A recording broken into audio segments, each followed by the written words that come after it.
is DWAN 1206 AM, the future of AM radio. A member of the kapisanan ng mga broadcaster ng Pilipinas. Ang susunod na programa ay rated PG. Patnubay at gabay ng magulang ay kailangan sa mga batang manonood. Sa bawat balita, may koneksyon. Sa bawat isyu, may saysay. Ito ang Balitang Konektodo. Kasama si Cecile Villarosa.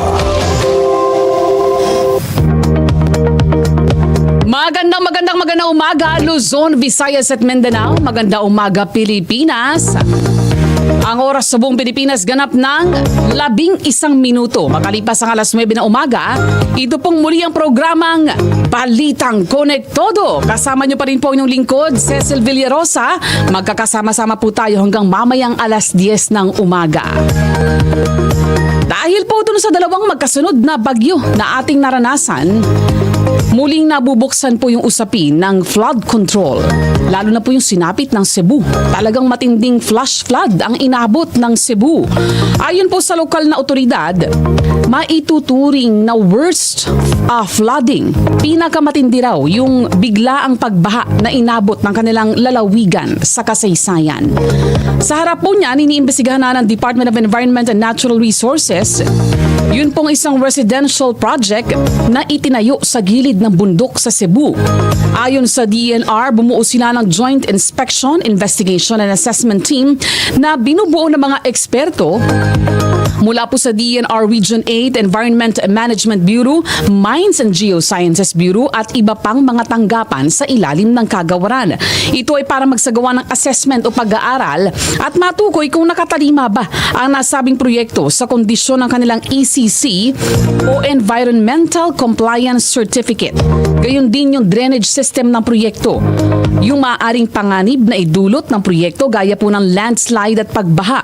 Kung naapektuhan ba o naharangan ang mga waterways o daanan ng tubig at kung posible bang may nabago sa natural landform ng bundok. Bukod po sa Cebu, dumanas din ang matinding pagbaha ang ilan pang lugar sa bansa.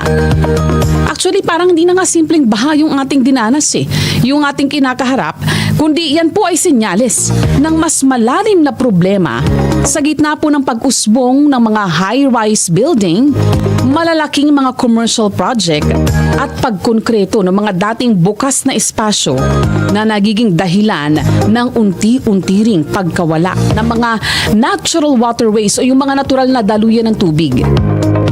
Idagdag pa po yung kakulangan sa maayos na drainage system, basura sa kanal, kawalan ng urban planning. Ang lahat ng yan, recipe sa malaking sakuna.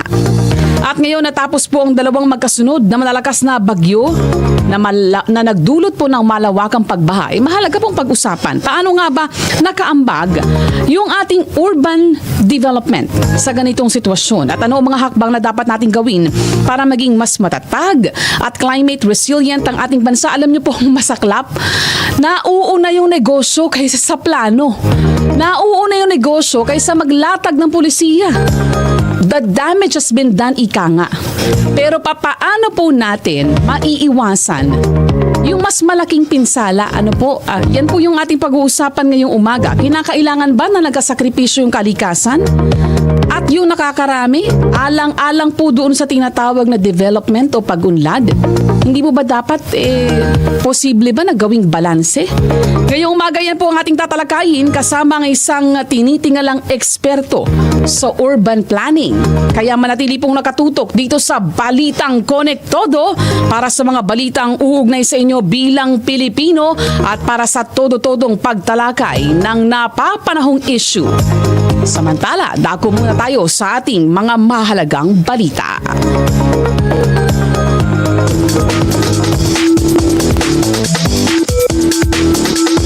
Kinumpirma ng Bureau of Immigration na bumiyahe palabas ng bansa si dating DPWH Secretary Manuel Bunoan. Ayon kay Immigration Spokesperson Dana Sandoval, kahapon ng hapon bumiyahe si Bunoan patungo ng Estados Unidos dahil wala umunong umiiral na hold departure order o warrant of arrest laban sa dating kalihim. Pinayagan siyang makabiyahe. Sa isang pahayag, sinabi naman ng Department of Justice na umalis ng Pilipinas si Bunoan para samahan ang kanyang asawa na sasailalim sa medical procedure sa Amerika. Tatagal umano hanggang December 17, 2025 ang pananatili ni Bunoan sa ibang bansa. Bagamat walang hold departure order, si Bunoan ay nasa ilalim ng Immigration Lookout Bulletin Order. Nauna nang inirekomenda ng Independent Commission for Infrastructure ang paghahain ng kasong kriminal at administratibo laban kay Bunoan at iba pang mga dating opisyal ng DPWH dahil sa maanumalyang flood control project sa Bulacan. Sa iba pang mga balita, muling magsasagawa ng pagdinig sa Biyernes, November 14 ang Senate Blue Ribbon Committee kaugnay sa maanumalyang mga flood control projects sa bansa. Yan ay makaraang maibalik sa chairmanship ng makapangyarihang komite si Senate President Pro Tempore Panfilo Lacson. Walang tumutol sa naging mosyon ni Senator J.V. Ejercito para sa pagbabalik ni Lacson sa komite. Matatandaan na noong isang buwan nagbitiw si Lacson bilang chairman ng komite dahil sa pagkadismaya ng mga kapwa na senador sa direksyon ng investigasyon. At sa muling pagsalang ng flood control project sa investigasyon ng komite, sinabi ni Lacson na inaasahan ang pagdalo ng isang napakahalagang testigo. Meron na umunong draft affidavit ang nasabing testigo na inaasahan umunong magsasangkot sa mga bago at dati ng mga napangalanan sa kontrobersiya ng flood control project. Sa oras na 17 minuto makalipas ang alas 9 na umaga, target na maibalik ang supply ng kuryente sa mga lugar na tinamaan ng bagyo sa loob ng isang buwan. Ayon kay Energy Secretary Sharon Garin, batay na rin ito sa kanyang utos sa mga industry stakeholder. Prioridad umano na maibalik sa normal ang supply ng kuryente sa mga ospital, evacuation center, water distribution facilities at mga command center. Sa pagtaya ng DOE, nasa 3.4 million na mga bahay, yan po ay katumbas ng 17 milyong katao. Ang hanggang ngayon ay wala pa rin pong supply ng kuryente dahil sa pananalasa ng bagyong Uwan. Kaugnay nito, umapil ang kalihim ng pangunawa sa mga apektado lalo pat magdamaga na ang trabaho kada araw ng mga stakeholder para maibalik ang supply ng kuryente. Naglaan naman ng 251 million pesos ang Philippine Crop Insurance Corporation para tugunan o para tulungan ang mga magsasaka na naapektuhan ng paghagupit ng Bagyong Tino. Sa report na isinumite ni PCIC President Jovi Bernabe, nagsagawa ang kanilang ahensya ng rapid assessment mula November 4 hanggang November 7 mula Calabarzon at Mimaropa hanggang sa rehiyon ng Caraga. Aabot umano sa higit 32,000 na mga insured farmers ang naapektuhan ng bagyo. Ang pinsala naman sa kanilang pananim ay aabot ng 56 million pesos sa bigas, 42 million pesos sa mais at 74 million pesos sa high-value crops. Karamihan umano sa naitalang pinsala ay mula sa Central Visayas, Negros Island Region at Eastern Visayas. Pinagtibay naman ng Korte Suprema ang constitutionality ng batas na nagbigay daan para idaos sa November 2026 ang barangay at sangguniang kabataan elections sa halip na sa December 2025. Sa botong 852, ibinasura ng Korte Suprema ang consolidated petition na kumukwestiyon sa Republic Act 12,232 na nagtatakda ng 4 na taong termino para sa mga opisyal ng barangay at SK. Sa ilalim ng batas, ang unang BSK elections ay gagawin sa unang Lunes ng November 2026 at tuwing kada 4 na taon. Dahil dito ang mga kasalukuyan munang opisyal sa barangay at SK ang manunungkulan sa pwesto hanggang sa maihalal ang mga bagong mamumuno. Sa desisyon po na isinulat ni Associate Justice Joseph Lopez, kinilala ng Korte Suprema ang kapangyarihan ng Kongreso na magtakda ng term duration ng mga opisyal ng barangay. Hindi rin umano maituturing na batas para sa pagpapaliban ng eleksyon ang kinikwestyong batas at pagtatakda ng eleksyon sa ibang petsa ay nagkataon lamang. Dahil dito, hindi na umano kinakailangan pang sundin ang itinatakda sa ilalim ng jurisprudence na Makalintal versus Comelec. Tinukoy pa ng hukuma na hindi nalabag ang right to vote ng publiko dahil hindi naman binuwag o ipinagpaliban ng walang takdang panahon ang eleksyon sa barangay at SK. Yun po ang ating tampok na issue ngayong umaga, urban planning. Sa gitna po nitong nararanasan nating matinding mga pagbaha, paano ba natin ito mamimitigate? At paano natin kaya pa naman yan, Hindi pa naman yan hindi man siguro maituturing na irreversible, Pero let's see, baka naman merong mga programa o polisiya na pwedeng mailatag, para sa susunod na mga malalakas na bagyo, kasi new normal na po yan, Ito pong malalakas na bagyo na ating naranasan. In fact, meron pa tayong inaantabayanan na 2 hanggang 3 bagyo pa na paparating, hanggang matapos itong taong ito. And take note, naglabas po ng La Nina alert. Di po ba noong September, ang pag-asa, 70% na magkaroon ng tsansa na tayo ay dumanas ng La Nina phenomenon. Pero mukhang ito pong ating nararanasan, senyales na o indikasyon na ng La Nina phenomenon. Ano pong ibig sabihin yan? Above normal rainfall condition po ang ating mararanasan. At hindi lang natin ito mararanasan ngayong panahong ito, we believe baka in the coming years, So malaking bagay na ngayon pa lang, hindi na po natin hintayin, na may mga mangyayari pang ganyang kalalang mga sitwasyon bago tayo umaksyon. Kagaya po na nabanggit kahapon ng ating nakapanayam from Greenpeace. Proactive na po dapat ang ating maging approach. Yan po ang ating tututukan sa pagbabalik po ng ating programang Balitang Konektodo. Ang oras sa buong Pilipinas, ganap ng 22 minuto makalipas ang alas 9 ng umaga.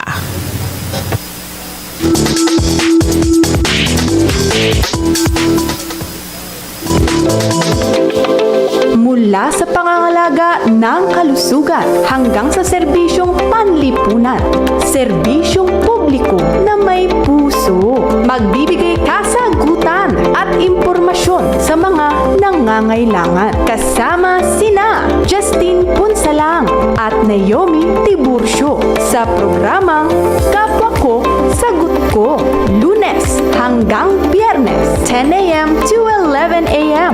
Dito lang sa radyo ng Bagong Pilipinas, DWAN 1206 AM, the future of AM radio.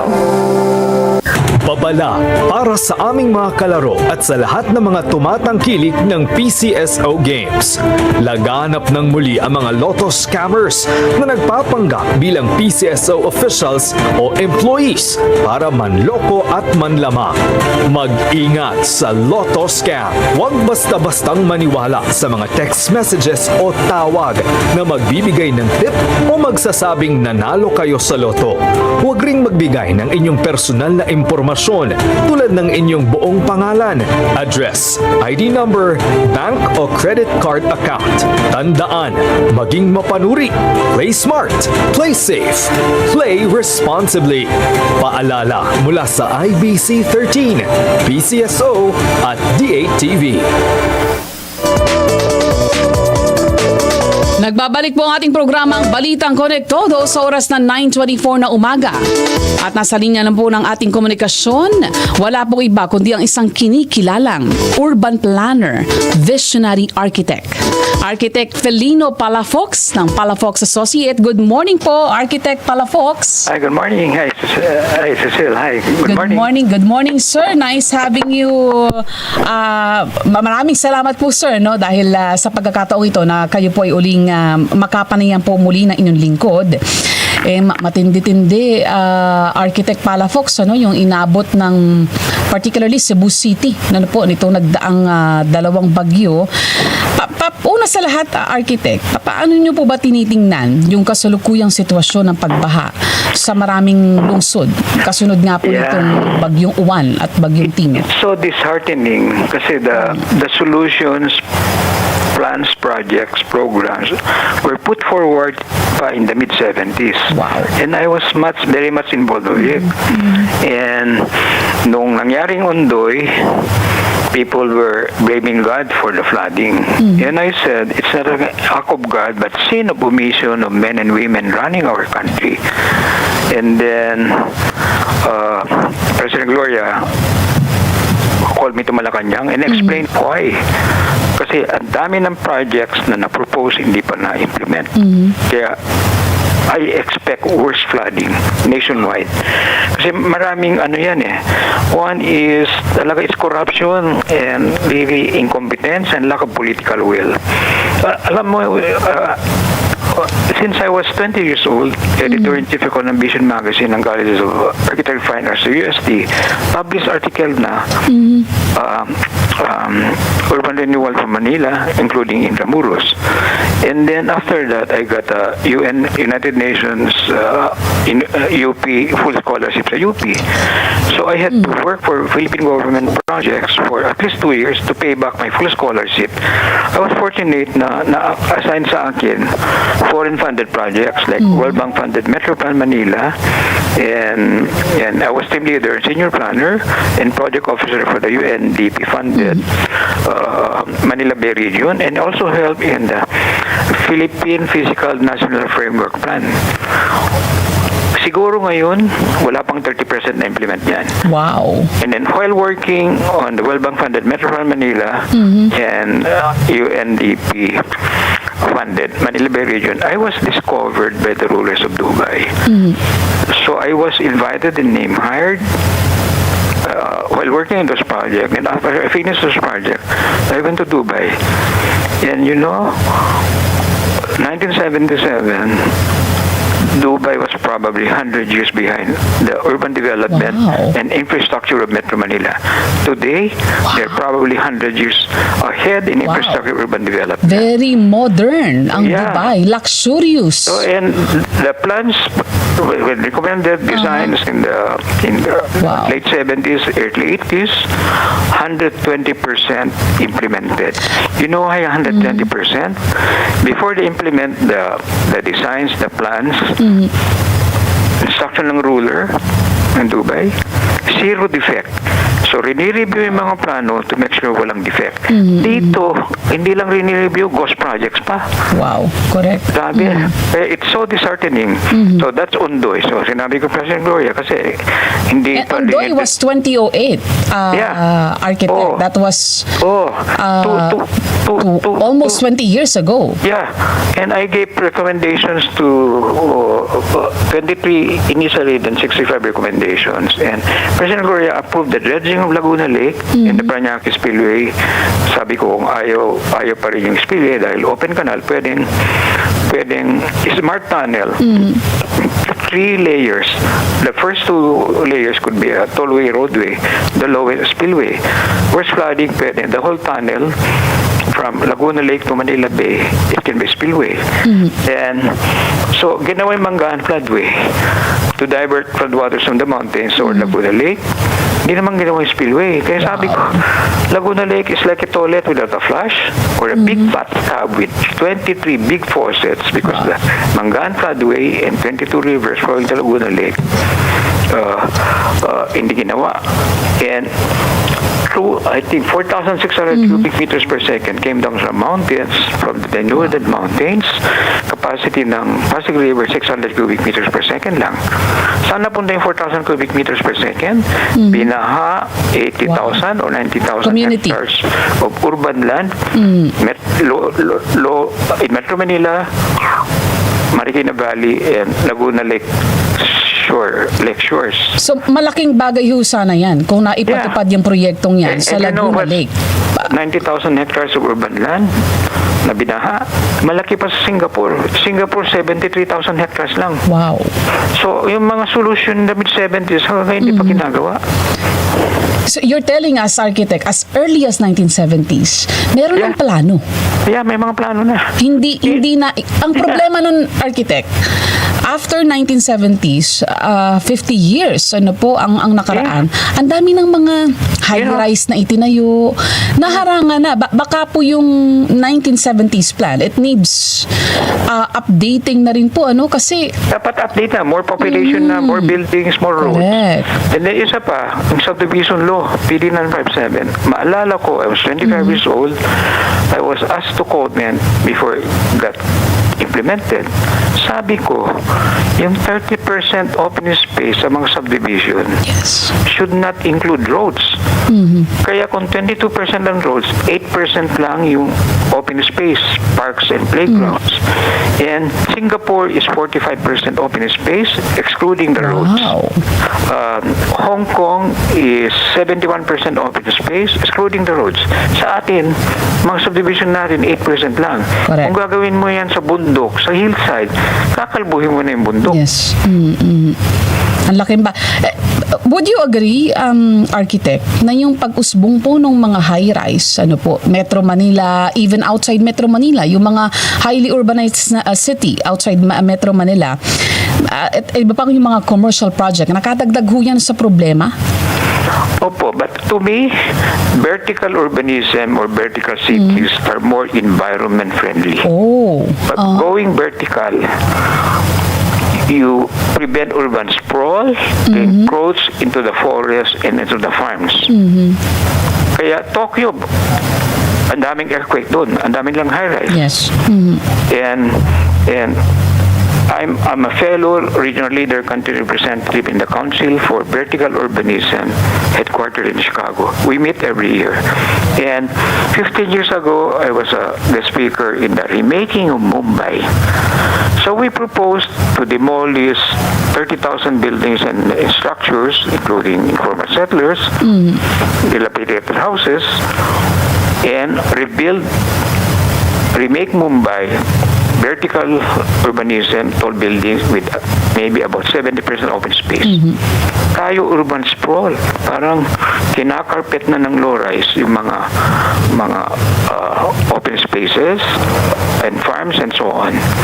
Kaya when I was asked to master plan design Rockwell, I told Mr. Henry Lopez, I don't want to do a gated community low-rise. I want to do a high-rise mixed-use development, just like our projects in Dubai.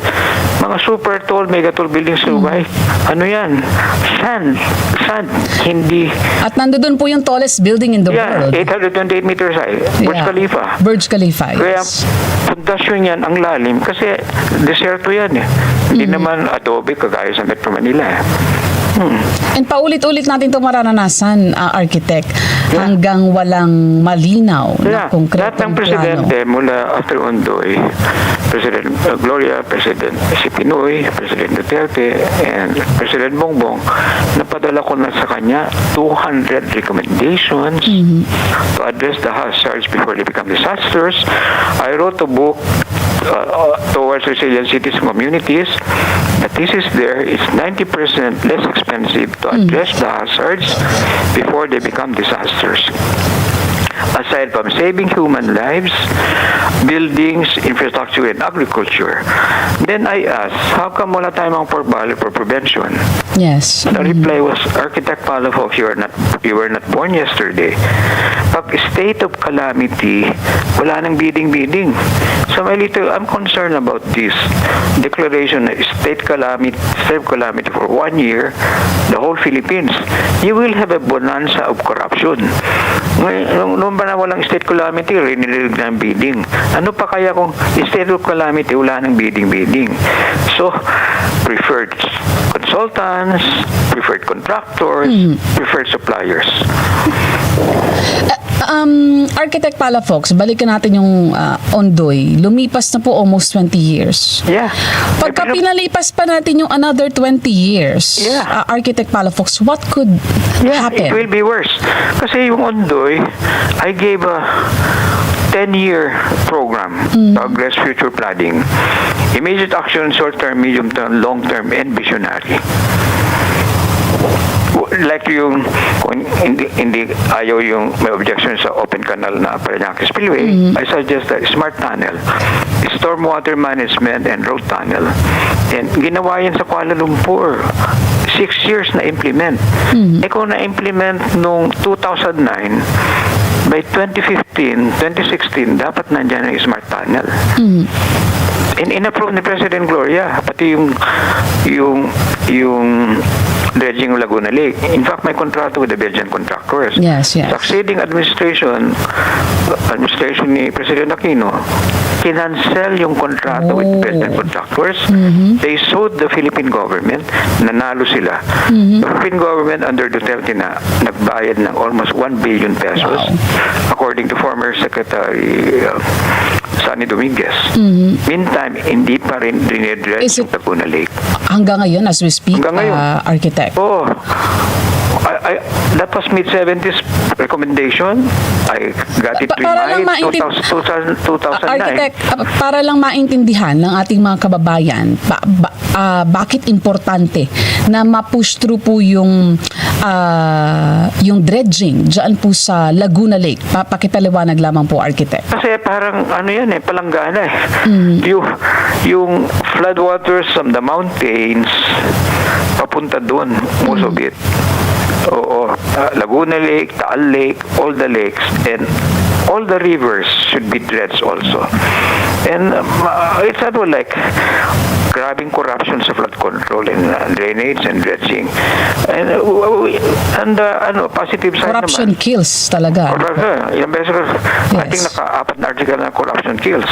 Nung Yolanda, yung mga rekomendasyon natin hindi rin natupad. And then nag-comment yung na-implement lang sa later summer Yolanda yung mga ginawa namin for the Buddhist organization Chuchi. They donated 3 billion pesos. Wow. Rehabilitation of damaged Palo, Tacloban, and others. Yung sa gobyerno, hindi sinunod makarekomendasyon natin.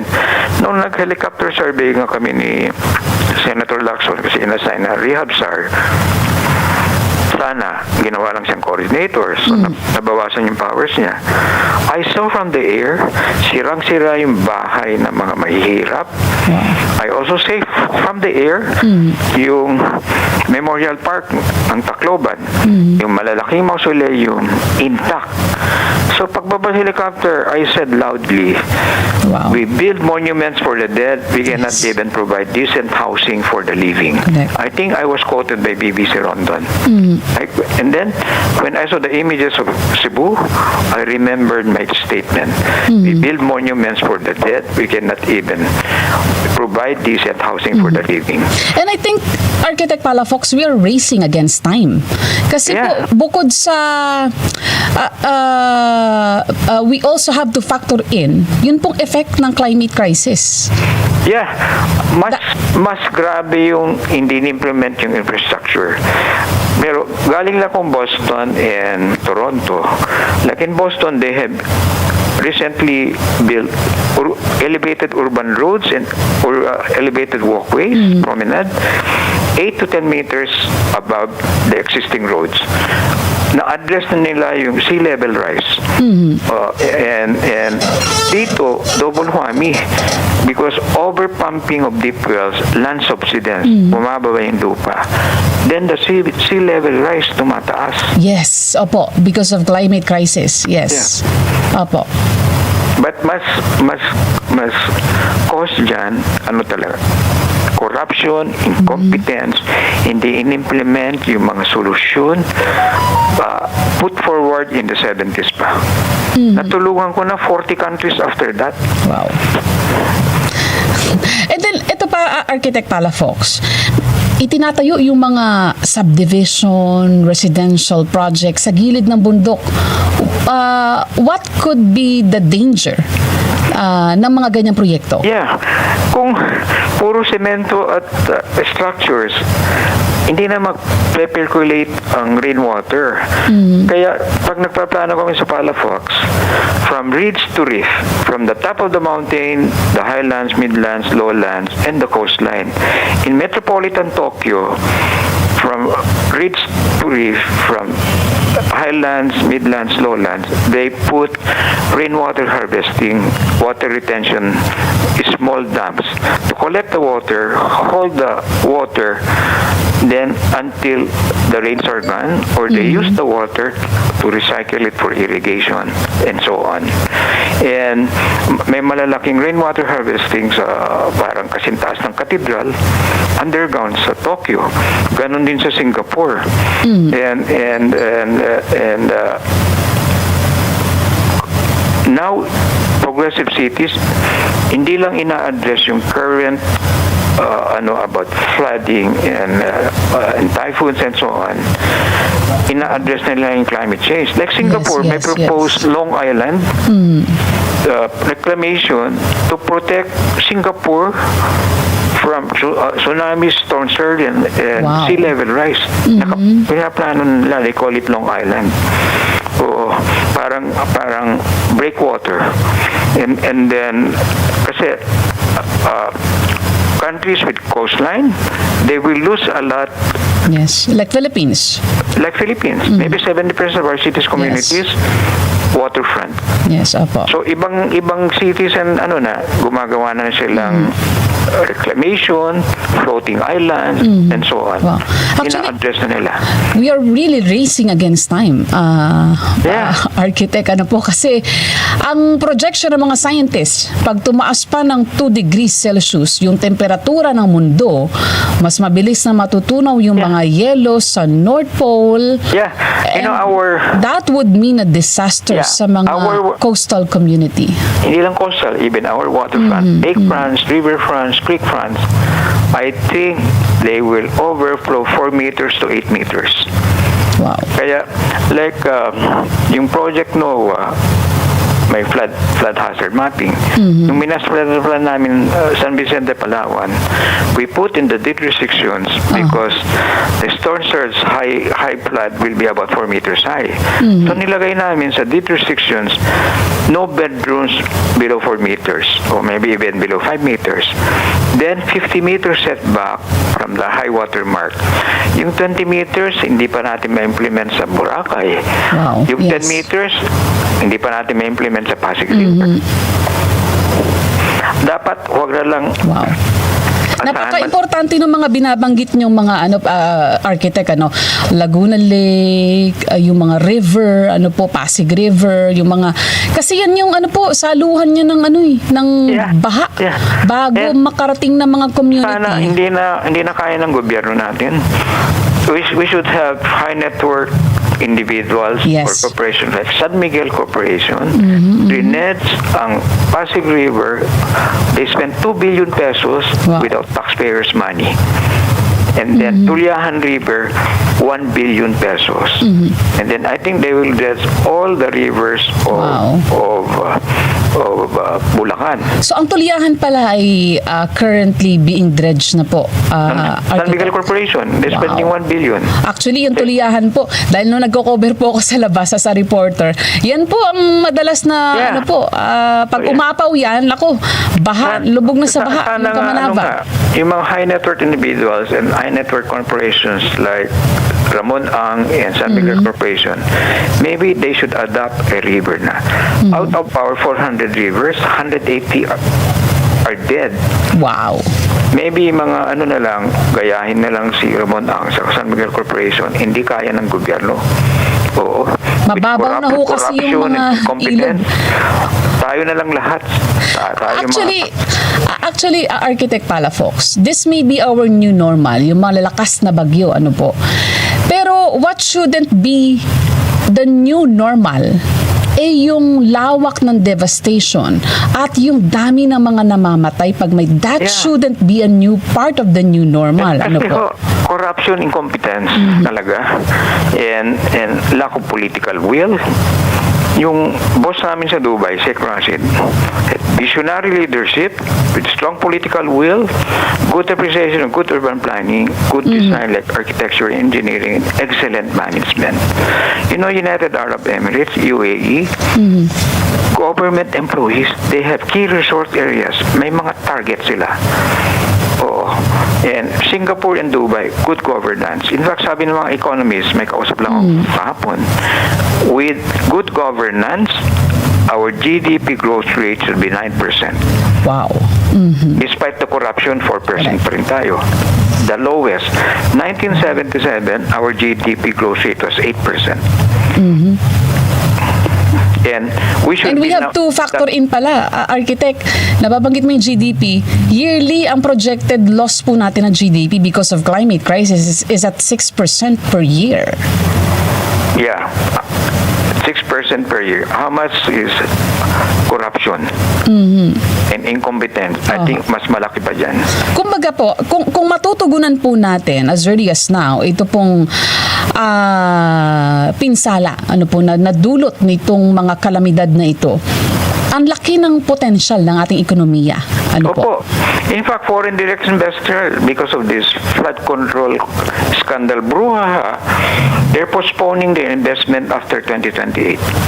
Pero despite of this, Palafox, our company, we have 3 foreign direct investors because they trust us. And then, can you say, architect, na irreversible na ba ang sitwasyon? Hindi po. Masyado bang brutal yon? Masyadong harsh? Hindi po. Oh, there's still hope. Like this afternoon, I'll be giving a lecture on smart cities and joint postgraduate course in Asian Institute of Management, co-branded with Palafox. First time AIM is co-branding with the architectural firm. By 2050, we need 100 smart cities, sustainable, resilient, livable. Because by 2050, with 150 million Filipinos, if we don't do this 100 new smart cities, existing cities now will be as bad, if not worse, than Metro Manila today. Wow.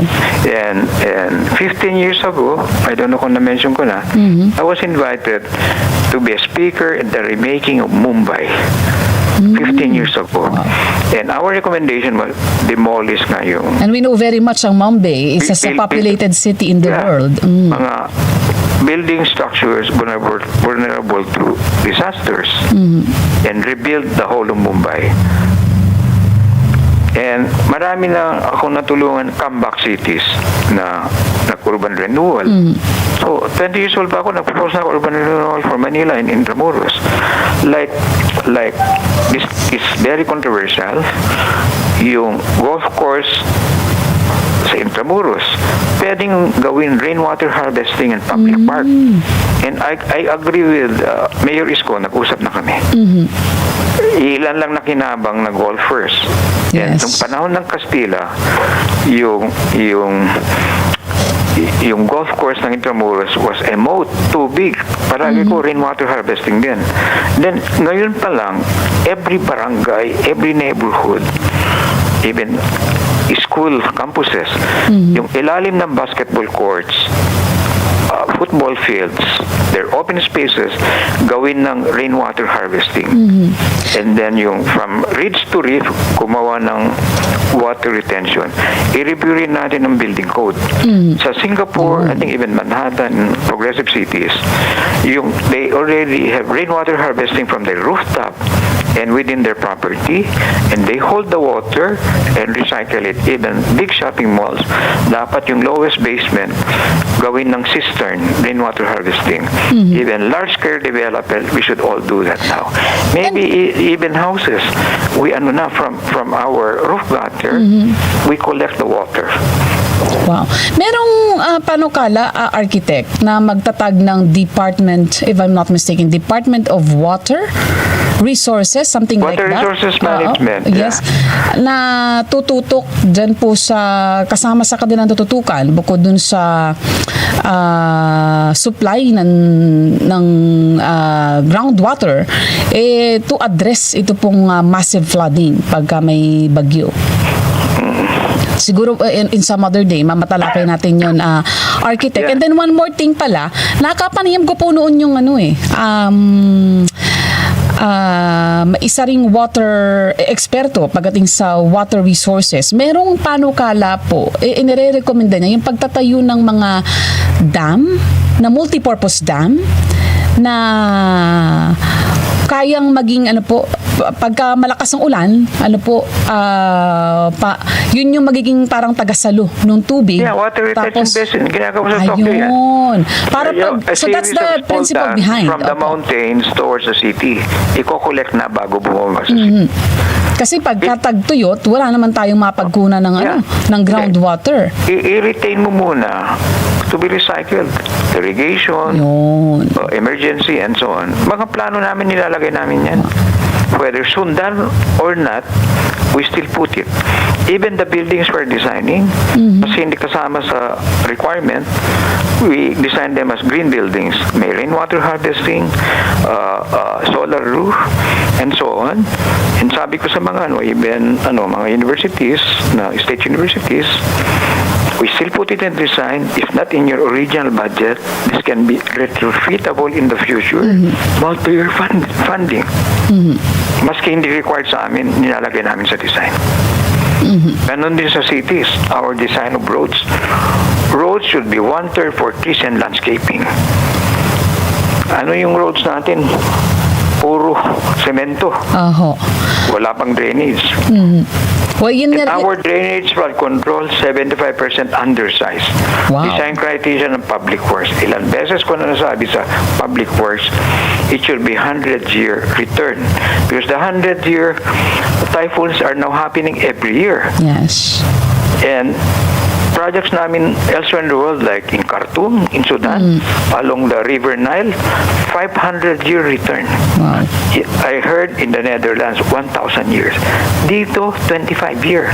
So, yung 75% undersized mga drainage system natin. Silted pa. Kasi hindi linilinis. Double hami, triple hami talaga. So ito po, Architect Palafox, yung mga binabanggit ninyo, the situation is not irreversible. Meron pa tayong pwedeng Di magawa. po, marami na akong natulungan na Yun. I call them. Yun naman po ang, yun ang silver lining. Makinig lang sila at mag-implement. Yes. Yun po. Yun ang silver lining. Pero we have to start now. As soon as possible. To save lives. It's like address corruption, including pag-prepare ng budget na ito. Gamitin na ang blockchain and AI Ayun, isa para pa yun. forever naka-record mga desisyon, sino ng mga tao doon.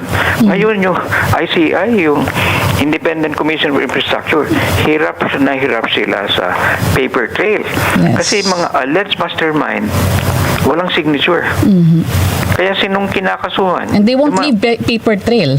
Mga paper trail, yung mga nakapirma na engineers. Yung mga mastermind, walang pirma. Ayan, nababanggit niyan na architect.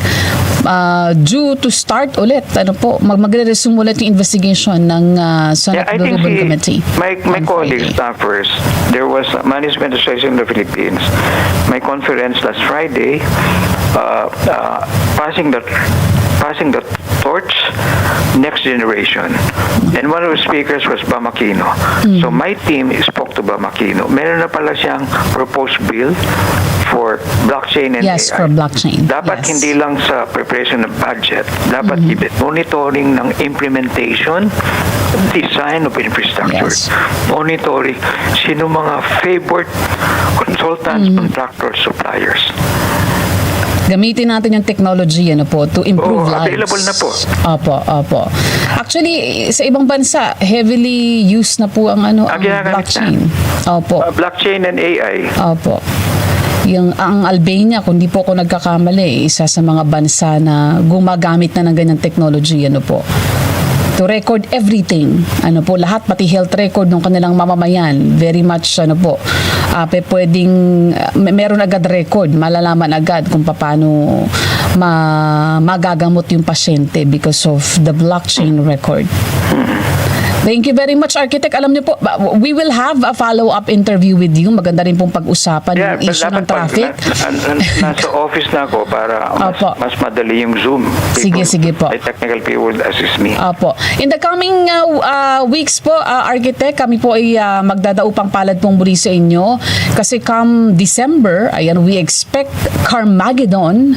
Ano po, yung issue naman ng traffic, yung ating pag-usapan na Architect. Na-address na namin yan when I was team leader for the World Bank funded Metro Plan. Wala pa yatang 10% na implement. Yun, yung implementation. In 1976, I was 26 years old. Metro Plan team, our conversation was, with the do-nothing scenario, we'll have catastrophic traffic, flooding, not prepared for disasters, lack of decent housing, garbage problem, etc. We said that 1976.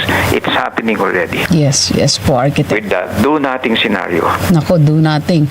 Meron pala mga ganong senaryo, ano po, Architect? Nagsi-scenario planning kami. Maximum, optimum, minimum, and do nothing. Okay, Ay nagtanong nga, yung mga prosa ko, napakamahal siguro. Sabi ko, we should do a cost-benefit analysis or beneficiary-sufferer analysis. Yung mga nangyayari ngayon, who are the beneficiaries? The corrupt. Yes, opo. The corrupt. Who are At the sino? sufferers? Sufferer. Yun. The poor. Correct. Opo. Anyway, maraming salamat, Architect Palafox. We will have a continuation of this interview. I hope this program, the corrupt and the incompetent are listening. Yes, opo. Thank you. Ayan po si Architect Palafox ang ating nakapanayam ngayong umagang ito. Ayan, isang visionary architect. Ano po, isang kilalang urban planner. Ayan, 1970s pa yung inihanda pala yung mga pagpaplano, how to address itong massive flooding dito po sa ating bansa. Samantala, puntahan muna natin yung ating throwback tayo segment. Sa araw pong ito noong 1899, idinaos ang War Council sa Bayambang, Pangasinan. Dinaluhan po yan ni General Emilio Aguinaldo at ng iba pang pinuno ng militar kung saan naaprubahan ang resolusyon na nagsasabing hindi na kaya pa ng hanay ng mga Pilipinong sundalo na makipaggera. Dumating na po kasi by this time yung puwersa ng mga Amerikano. Pero patuloy na lumaban ang ilang puwersa sa pamagitan ng guerrilla warfare. Sa araw din ito noong 1979, nanalo bilang Miss International si Mimilani Melanie Laurel Marquez sa beauty pageant na idinaos sa Tokyo, Japan. Nakuha ni Marquez ang prestihiyosong beauty title sa batang edad na 15. At para po sa ating quote of the day, hihiram tayo mula kay Muhammad Ali. If my mind can conceive it, if my heart can believe it, then I can achieve it. Kung kayang likain ang isip ko at paniwalaan ng puso ko, magagawa ko ito. Yan po ay mula kay Muhammad Ali, American professional boxer na binansagang the greatest dahil siyang itinuturing na greatest heavyweight boxer of all time. Ang tagumpay ay nagsisimula sa paniniwala sa sarili, sa kakayahan at sa pangarap. And on that note po, napaka-komprehensibo ng ating pagtalakay. Ano po, kasama si Architect June Palafox ng Palafox Associates. Parang bitin nga yung ating discussion. Ang daming mga insight ni Architect Palafox. Magbabalik po ang ating programang Balitang Konektado bukas alas 9 hanggang alas 10 ng umaga. Ako pa rin po ang inyong lingkod, Cecile Villarosa. Antabayanan niyo po ang susunod na programang Kapwa Ko, Sagot Ko, kasama sina Naomi Tiburcio at Justine Punsalang.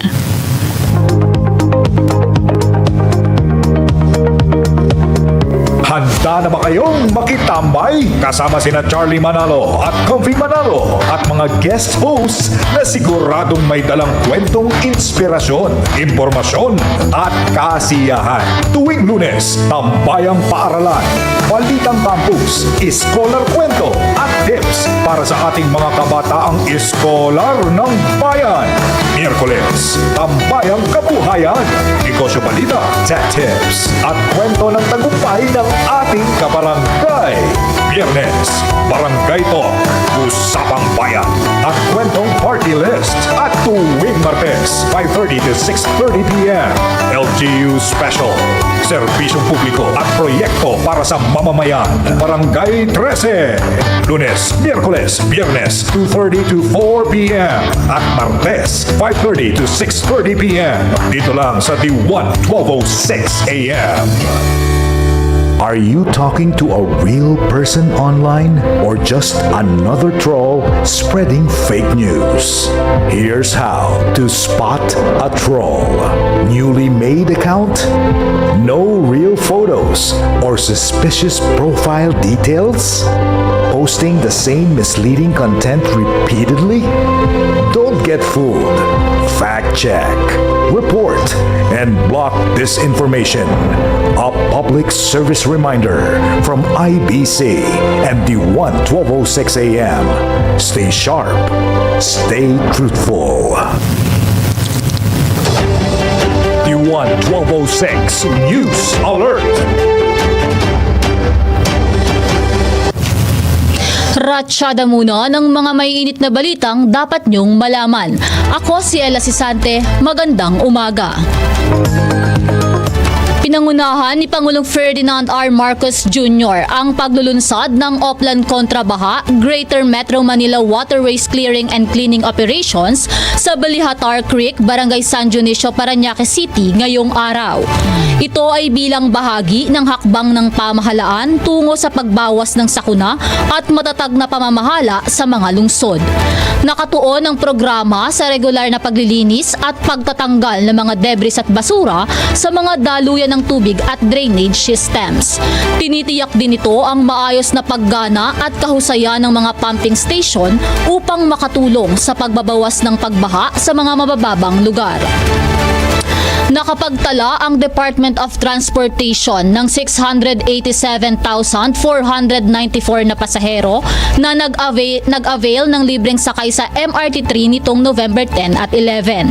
Inilunsad ito matapos ipag-utos ni Pangulong Ferdinand R. Marcos Jr. ang libreng sakay sa gitna ng pananalasa ng Bagyong Uwan. 222,007 naman ang basaherong nakalibre ng biyahe nitong November 10 habang 465,487 kahapon. At yan ang ratsyada ng mga maiinit na balitang dapat nyong malaman. Tumutok pa rin sa ating social media accounts para sa update. Ako si Ella Sisante, magandang umaga.